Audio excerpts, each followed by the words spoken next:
Baik, Bismillahirrahmanirrahim. Assalamualaikum warahmatullahi wabarakatuh.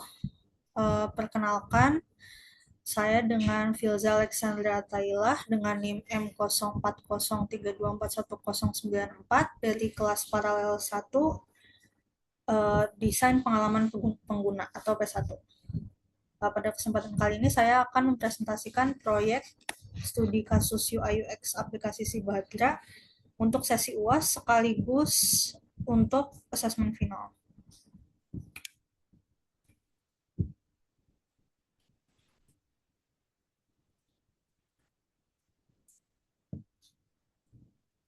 Baik, mungkin untuk recap dulu ya.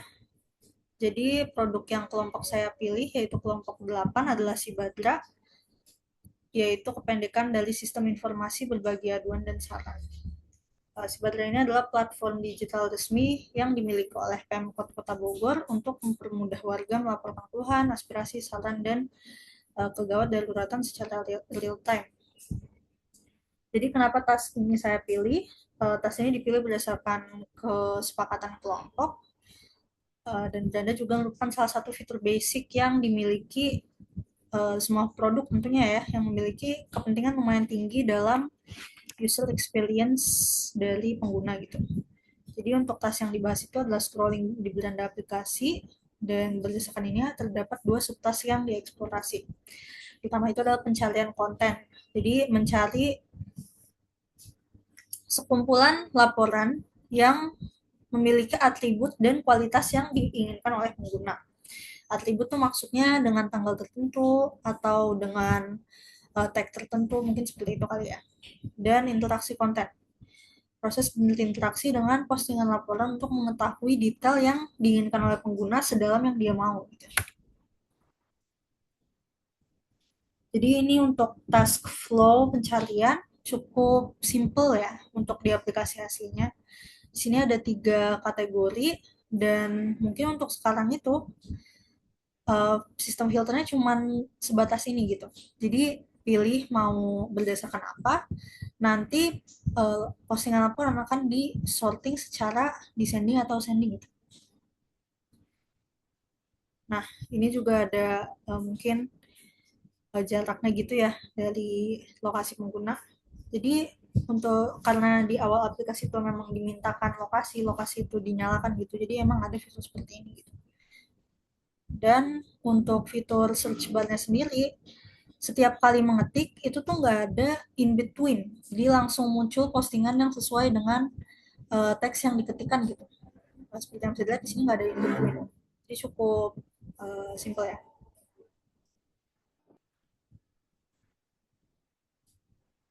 Kemudian ini untuk flow interaksi konten. Jadi ya setelah melihat konten, ini pengguna bisa menekan tombol ini atau info, terus melihat alamat laporan dan timestamp laporan. Si alamat laporan masih berbentuk teks gitu ya, dengan timestamp yang seperti ini kurang lebih. Nah, masuk ke tahap ideation. Jadi ada beberapa design opportunity yang saya lihat saat um, meneliti dan setelah melakukan empathy interview dan usability testing di sesi UTS. Jadi untuk dokumentasi empathy interview dan segala macam itu ada di master drive riset DPP saya yang akan saya cantumkan di PPT ini, dan tentunya di deskripsi video YouTube yang saya upload nanti.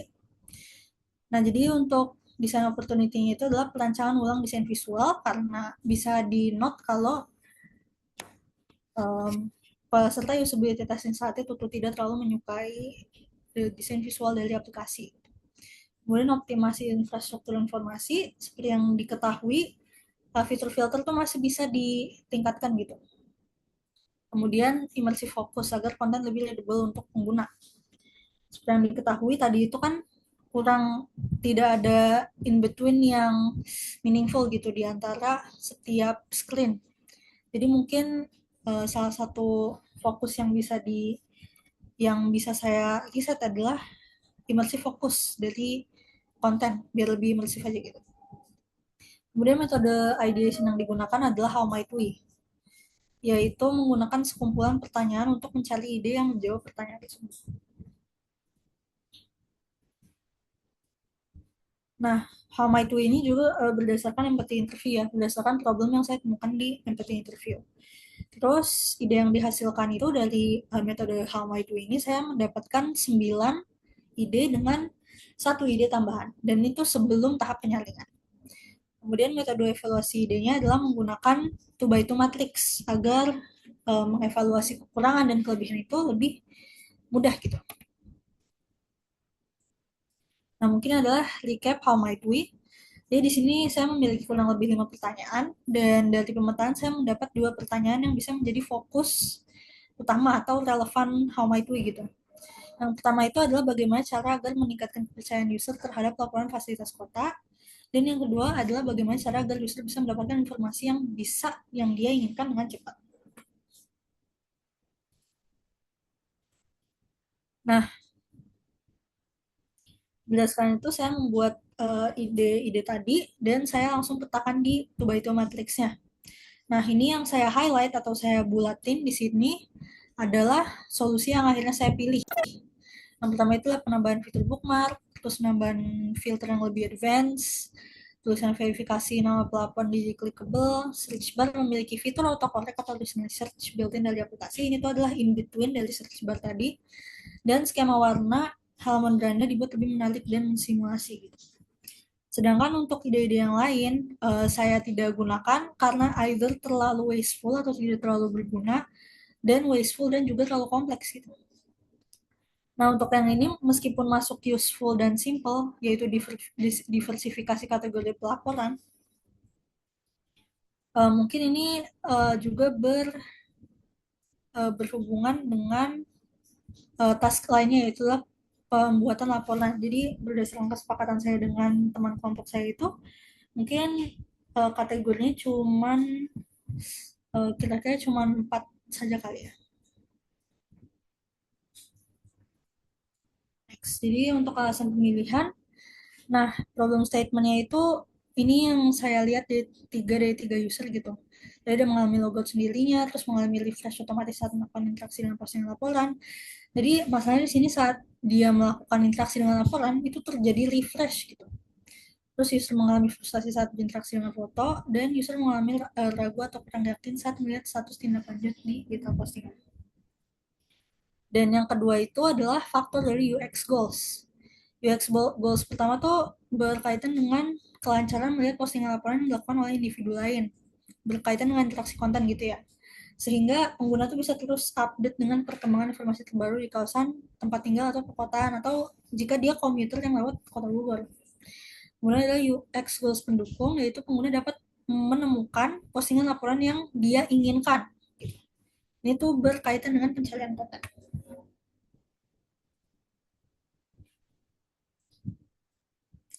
Nah, apa value yang ingin saya berikan atau saya berusaha berikan dengan modifikasi-modifikasi yang saya buat, yaitu adalah interaksi dengan postingan dan melihat detail postingan lebih imersif, pencarian konten yang lebih komprehensif, termasuk information infrastruktur kali ya, dan desain UI yang lebih enak dipandang. Nah, ini mungkin ada hyperlink dari 2 hal ini, nanti akan ada di laporan akhir. Kemudian setelah video presentasi ini selesai direkam, saya juga akan um, mencantumkan menit keberapa saya mulai menjelaskan detail dari task flow baru yang saya rancang. Jadi mungkin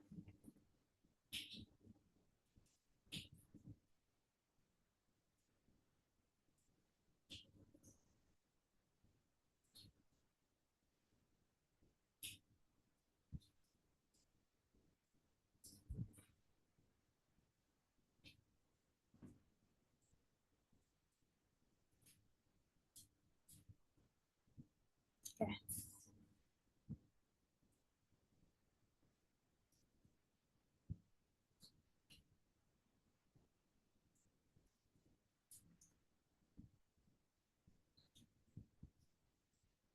Nah, mungkin dimulai dari awal gitu ya.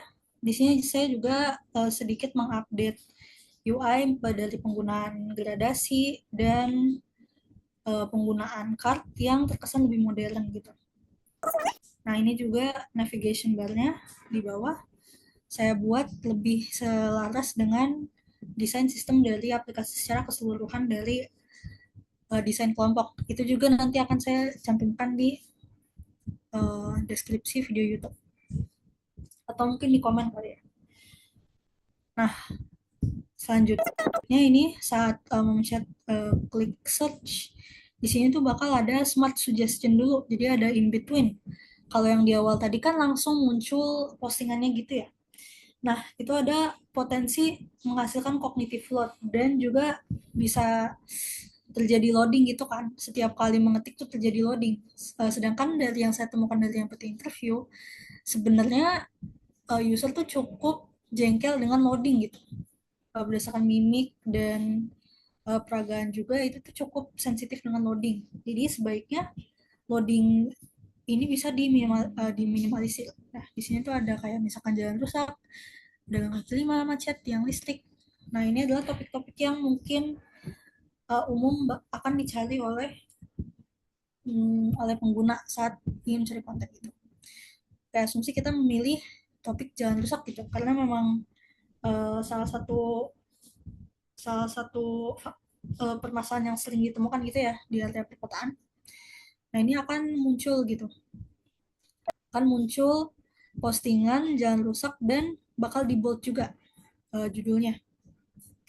Nah, ini tuh mungkin masih agak mix up gitu ya kategorinya, kayak di sini penjelasan alam, fasilitas umum. Kemudian nih masih termasuk yang pending sama terverifikasi. Nah, selanjutnya di sini tuh mungkin ada display untuk list juga gitu ya, biar bisa melihat secara keseluruhan jalan rusak mungkin ada di mana aja. Kemudian ini ada overlay untuk filter, ini adalah in between juga. Kalau misalkan diklik, ini juga akan ada drop down menu untuk memilih antara fasilitas dan apakah sudah terverifikasi atau belum. Ini kategori itu status itu terverifikasi atau belum, dan kategori itu termasuk fasilitas umum, channel alam, kesehatan, dan segala macam. Nah, asumsi filtering udah dilakukan gitu ya. Seperti ini. Filtering sudah dilakukan, nanti yang muncul akan sesuai dengan yang dicari oleh pengguna gitu. Misalkan fasilitas umum dan sudah terverifikasi. Nah, ini maksud saya dari atribut postingan. Jadi jadi kualitas postingan itu bisa dikontrol oleh pengguna itu sendiri gitu. Meningkatkan findability dari konten yang ingin dicari oleh pengguna. Nah, ini kalau misalkan ini juga adalah feedback. Jadi ini tombol filternya kan ya di sini. Kemudian kalau misalkan filternya sudah ditekan atau sedang dalam mode filter, ini tuh filternya bakal berubah jadi state bold. Jadi akan jadi gelap kayak gitu ya. Di sini ada tombol juga, yaitu adalah tombol search atau tombol detail lokasi mungkin ya. Jadi kalau dipencet, ini bakal naik ke sini. Nah, ini tuh bentuknya seperti kayak Google Maps, mungkin bisa pakai API. Nah, dibandingkan dengan hanya tadi yang cuman melis kayak jarak dari tempat pengguna, mungkin di sini tuh bisa dilihat visualnya juga ya, kayak gambaran visual dari di mana lokasi tempat laporan ini, tempat alamat laporan ini gitu. Nah, ini ada koordinat, terus ada alamatnya langsung, dan ada API Gmaps-nya juga. Kemudian kalau misalkan postingannya atau card-nya sendiri itu diklik, ini tuh bakal masuk ke overlay kita postingan gitu. Tidak seperti yang tadi itu mungkin cuma baca selengkapnya kali ya. Nah, di sini tuh ada overlay khusus untuk melihat detail postingan. Di sini ada bookmark, terus bisa melihat dengan lebih detail gitu uh, keluhannya seperti apa dengan judul. Terus di sini tuh ada kategorinya juga, ada tagnya, dan bisa melihat respon dari pemerintah Kota Bogor di setiap tahapan gitu. Nah, mungkin di aplikasi originalnya ada fitur untuk komentar bagi user. Namun pada prototipe saya ini fitur komentar tersebut tidak diprioritaskan atau saya hilangkan gitu. Karena berdasarkan empathy interview, pengguna juga tidak terlalu apa ya, tidak terlalu tertarik untuk menggunakan fitur ini, dan saya merasionalisasi juga lebih mending yang bisa komentar tuh hanya orang yang bisa menanggulangi atau pihak yang bisa menanggulangi laporan tersebut. Kemudian kalau misalkan gambar antara dari sini atau gambar dari sini dipencet,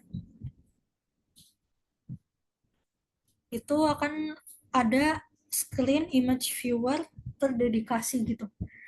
Jadi user bisa melakukan zoom in, zoom out secara leluasa, terus melihat before dan afternya dengan ada tombol gitu. Before, after, mungkin di jalannya sudah diperbaiki gitu ya skenario-nya. Dan seperti itu untuk review-nya.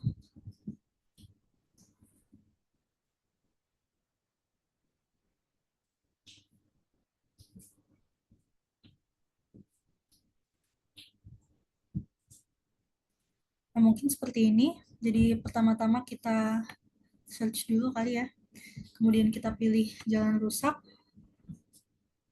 Nah, setelah dipilih, ini hanya jalan rusak itu kan yang muncul.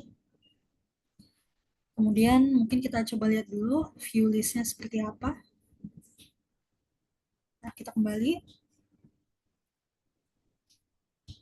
Kemudian ada filter tanggal dan tahun. Namun karena keterbatasan beberapa tipe, mungkin belum bisa terlalu diintegrasikan seperti itu ya. Kita coba bisa pilih statusnya terverifikasi dan kategorinya fasilitas umum. Nah, ini akan muncul sesuai atribut yang pengguna inginkan. Dan kalau dipencet tombol geografis ini, kan ya bisa dilihat gitu kan di Gmaps ini tuh alamatnya di mana, sekaligus juga mungkin visualisasinya gitu ya dengan Gmaps. Kembali terus saat kita lihat detail postingan, ini tuh ada gambarnya, terus ada detail lebih dalam itu, dan ada respon dari pemerintah Kota Bogor di setiap tahapan. Di sini ada 3 gitu kan. Jadi mungkin ini saat pending dan saat sudah terverifikasi. Kalau misalkan kita pencet bookmark, nah ada bookmark gitu. Jadi untuk fitur like itu saya ganti dengan bookmark karena mungkin bookmark itu bisa berfungsi sama dengan like, tapi mungkin lebih apa ya, lebih meaningful untuk pengguna karena mungkin mereka ingin meng-save postingan ini karena emang mereka butuh gitu kan. Kalau like mungkin bisa dianggap tidak berguna gitu. Itu juga berdasarkan temuan saya dari yang interview, kayak mungkin like ini bisa dipandang kurang berguna. Kalau misalkan diganti dengan bookmark, dengan fitur bookmark itu kan mungkin bisa direvisit lagi nanti dan bisa lebih berguna gitu untuk pengguna, sehingga mereka lebih terinsentif untuk mencet bookmark tersebut.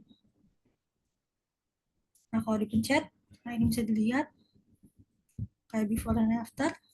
Kalau pengen zoom in bisa kayak gini, jadi lebih bisa full size screen kayak gini ya. Oke, mungkin next.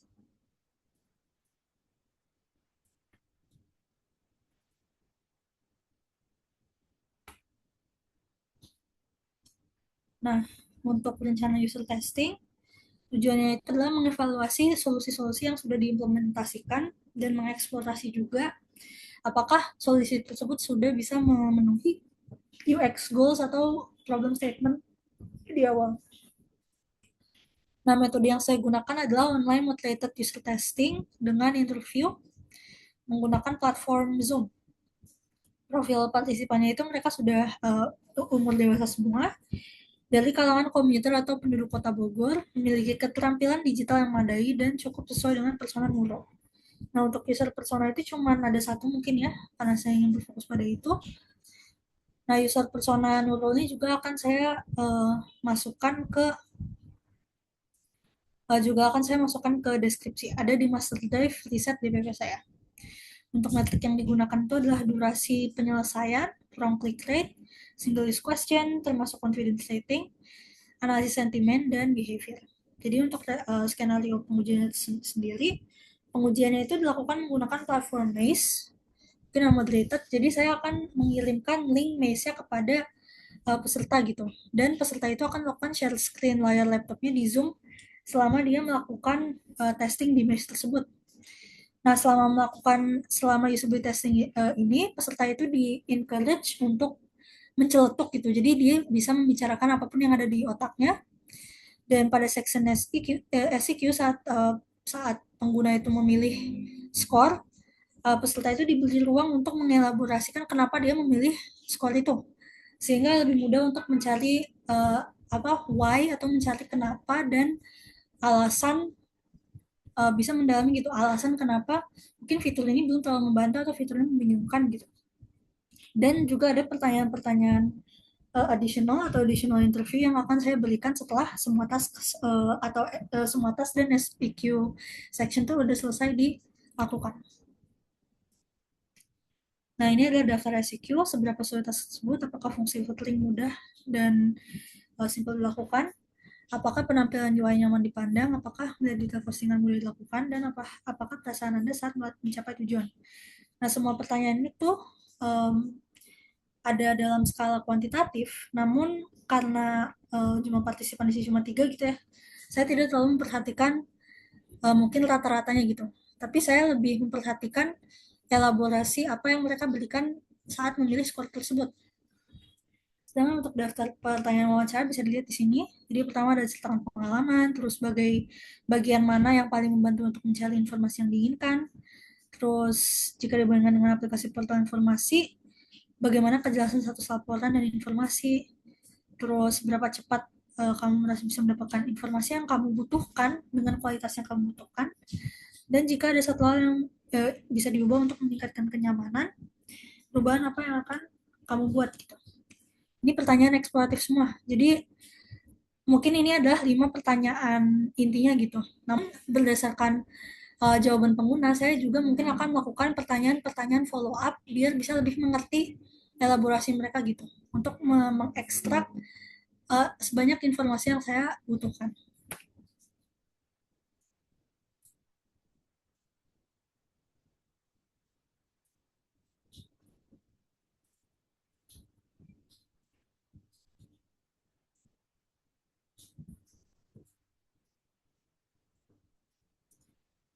Nah, ini untuk dokumentasi video rekaman Zoom ada di link drive di sini, ada hyperlink.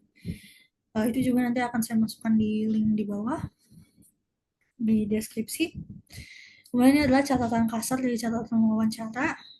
Nah, ini mungkin catatan yang saya bisa ketik tangan secara spontan gitu ya. Ini ada 3 nama partisipan. Dan ini saya juga mencatat SUK, terus kayak pengalaman gitu, sertakan pengalaman berdasarkan pertanyaan adisional. Ini langsung saja kali ya ke temuan. Jadi untuk temuan positif itu adalah task itu mudah dilakukan. Jadi ini berdasarkan kutipan dari peserta juga, mungkin ini tidak akurat gitu ya, dari tidak one by one akurat dengan apa yang ada di rekaman Zoom mungkin, tapi mungkin adalah intisari dari yang mereka katakan. Jadi satu peserta bilang kalau alurnya itu cukup straightforward bagi mereka. Dan ada juga yang bilang menurutku tasknya itu udah gampang. Terus untuk durasi penyelesaian task dari awal hingga akhir seperti yang bisa dilihat, di sini mungkin ada yang bisa sampai 5 menit kali ya. Tapi dari awal sampai akhir, mulai dari mencari informasi, filtering informasi, sampai melihat detail postingan, itu kurang lebih peserta tuh durasinya itu sekitar 1 menit, 1 menitan atau 2 menitan gitu ya. Dan yang paling ekstrim di sini 5 menitan. Kemudian untuk fitur filter itu juga sudah cukup membantu pencarian konten. Jadi untuk filter dan search gitu. Nah, ini kutipan dari peserta juga yang mungkin tidak one by one, tidak one on one accurate gitu ya. Jadi ada yang bilang menurutku filter tuh paling membantu. Ini tuh 2 peserta sebenarnya. Dan kalau aku kayaknya lebih sering pakai smart search, yang itu juga merupakan fitur tambahan gitu yang saya tambahkan. Kemudian yang ketiga itu peningkatan kepercayaan terhadap status. Berdasarkan analisis sentimen dari saat saya menonton kembali video Zoom gitu dan meresap apa yang partisipan katakan, dihilangnya fitur komen untuk selain pemkot itu melihat kepercayaan gitu, serta fitur gambar sebelum dan sesudah juga meningkatkan kepercayaan. Rasionalisasinya di sini kalau misalkan tidak ada orang selain Pemkot yang bisa komen gitu, mungkin section komen tuh tidak terlalu crowded gitu. Jadi fokus ke bagaimana implementasinya aja gitu. Kayak fokus dari Pemkotnya aja seperti bagaimana penanggulangannya udah sampai mana dan respon dari mereka seperti apa gitu. Nah, tampilan juga enak dipandang, ini mungkin sedikit lebih minor kali ya. Jadi untuk UI, ini tuh pendukungnya itu berdasarkan penilaian SUV peserta dari tiga mungkin ya, kurang lebih uh, min score-nya itu kayak tinggi ya lah ya. Ini ada yang 10, 9, dan 8 gitu. Dan berdasarkan analisis sentimen dari video rekaman Zoom juga desain menurut mereka tuh lebih modern dengan menggunakan radiant dan car, terus aplikasi juga terlihat lebih terawat atau terlihat lebih termaintain gitu. Jadi terlihat apa ya? Terlihat masih di maintain oleh developernya sehingga mereka tuh lebih percaya untuk menggunakan aplikasi tersebut. Dan tampilan juga dinilai appropriate untuk fungsi aplikasi. Lanjut ke temuan negatif. Tadi kan kalau di layout sudah saya bilang kalau ada tombol detail lokasi. Nah, dua dari tiga partisipannya tidak menyadari keberadaan tombol tersebut. Jadi bisa dilihat di sini kan ada dua indirect success gini kan. Oh ya, bisa di note juga kalau ketiga-tiganya berhasil melakukan task mereka sampai akhir, nah, tapi mungkin indirect itu tidak mengikuti set linear. Yang menurut saya itu tidak apa-apa karena fitur beranda ini mungkin bukan sesuatu yang linear gitu. Ada beberapa path yang bisa digunakan agar mencapai uh, endpoint yang diinginkan gitu. Jadi sebenarnya itu tidak apa-apa. Tapi dua dari tiga indirect outcome di sini ada karena mereka tuh tidak mengecek detail postingan gitu. Nah, terus interaksi postingan juga masih problematik. Ini tuh juga ada pada SDK-nya mungkin yang mereka tuh cenderung mungkin dari saat saya menganalisis behavior mereka di video Zoom, pada saat ingin melakukan interaksi dengan postingan atau dengan konten, mereka tuh masih sering mencelutuk beberapa variasi dari kayak di mana nih atau ini di mana nih selanjutnya apa nih yang mungkin mensinyalkan kalau mereka tuh belum terlalu mengerti gitu dengan di mana cara interaksi. Namun pada akhirnya mereka tuh dapat menemukannya gitu. Namun itu bisa memperlambat mungkin menemukan konten gitu untuk pengguna baru. Buktinya itu bakal bisa dilihat di video rekaman Zoom pada ya di master drive DPP tadi. Kemudian fitur image viewer belum optimal. Meskipun mungkin gambar sebelum dan sesudah itu sudah cukup apa ya, sudah cukup membantu gitu untuk dua peserta lainnya. Salah satu peserta menyampaikan sentimen bahwa bahwa fitur image viewer ini tidak intuitif karena tidak ada indikasi mana yang sesudah dan sebelum. Dan dia juga tidak tahu gitu memencet gambarnya tuh di mana gitu. Meskipun dua peserta lainnya mungkin sadar gitu ya kayak memencet cara biar bisa melihat before dan afternya itu di mana. Mungkin salah satu pesertanya itu belum tahu dan itu tuh data yang cukup penting juga.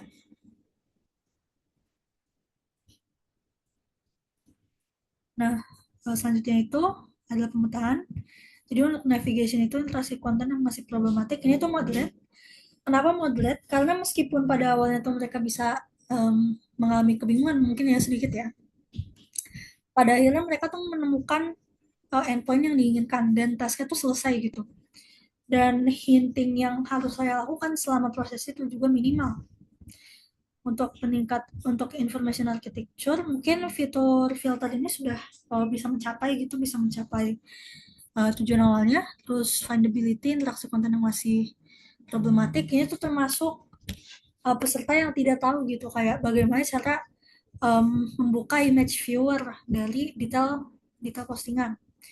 Kemudian ini juga lumayan itu gitu ya, tombol fitur detail lokasi itu tidak disadari oleh partisipan, tidak kayak tombolnya tidak tidak ditemukan gitu oleh mereka saat um, melakukan usability testingnya itu juga minor, karena kalau misalkan mereka bisa back gitu ya, mungkin mereka lama-kelamaan juga menyadari keberadaan tombol detail lokasi gitu. Untuk intuitiveness, fitur mature mungkin belum optimal juga kali. Berdasarkan itu saya membuat sebuah daftar saran perbaikan, ini tuh 4 gitu. Jadi yang pertama itu adalah penambahan caption sebelum dan sesudah pada image viewer. Jadi biar user itu tahu gitu kayak yang sebelum dan sesudah itu yang mana. Mungkin tadi yang di prototype itu kalau di antara jalan rusak sama jalan yang udah bener lagi itu cukup ada gitu perbedaannya gitu ya, bisa dibedakan gitu sebelum dan sesudahnya mana. Tapi mungkin untuk laporan-laporan yang lain mungkin sebelum dan sesudahnya tuh cukup ambigu, sehingga mungkin bagus untuk ditambahkan caption sebelum dan sesudah pada image viewer. Selanjutnya adalah tombol detail lokasi yang ditambahkan ke detail laporan dan image viewer juga. Ini tuh berdasarkan uh, mungkin saran dari user dan kayak bagaimana mereka tuh akan membuat fitur ini lebih mudah untuk mereka gunakan gitu. Jadi karena tadi tombol detail lokasi mungkin tidak disadari saat di preview card gitu ya, mungkin tombol detail lokasi tuh bisa ditambahkan ke beberapa screen dari detail postingan juga. Nah, kemudian ada tombol komen, itu ditambahkan pada preview dan detail postingan. Oh ya, kalau terverifikasi tadi kan mungkin implikasinya memang sudah direspon gitu kan. Nah, tapi ada tombol berdasarkan saran dari satu pengguna juga, tombol komen tuh mungkin akan menginsentivitas dia untuk bisa lebih untuk ingin mengecek komen gitu. Jadi saat mencet tombol komen itu, respon dari Pemko tuh bakal langsung terbuka dibanding dengan chip verifikasi yang bisa diinteraksi gitu. Karena mungkin chip juga tuh tidak dipandang sebagai sesuatu yang bisa diinteraksikan gitu oleh user. Terus perbaikan filter tanggal dan waktu.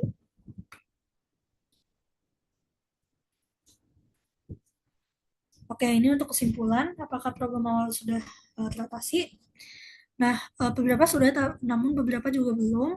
Problem awal termasuk beberapa aspek interaksi konten dan tampilan serta pencarian juga sudah teratasi gitu ya. Namun juga ada beberapa aspek yang masih perlu diperbaiki berdasarkan temuan yang sebelumnya. Nah, apakah UX goal sudah atau belum terpenuhi itu yang mana aja? Yang terpenuhi itu pencarian konten, filtering, dan search itu mungkin udah cukup membantu gitu ya untuk pengguna. Dan yang belum terpenuhi itu mungkin belum optimal gitu adalah interaksi dari uh, interaksi konten dan findability beberapa tombol, termasuk tombol di lokasi gitu.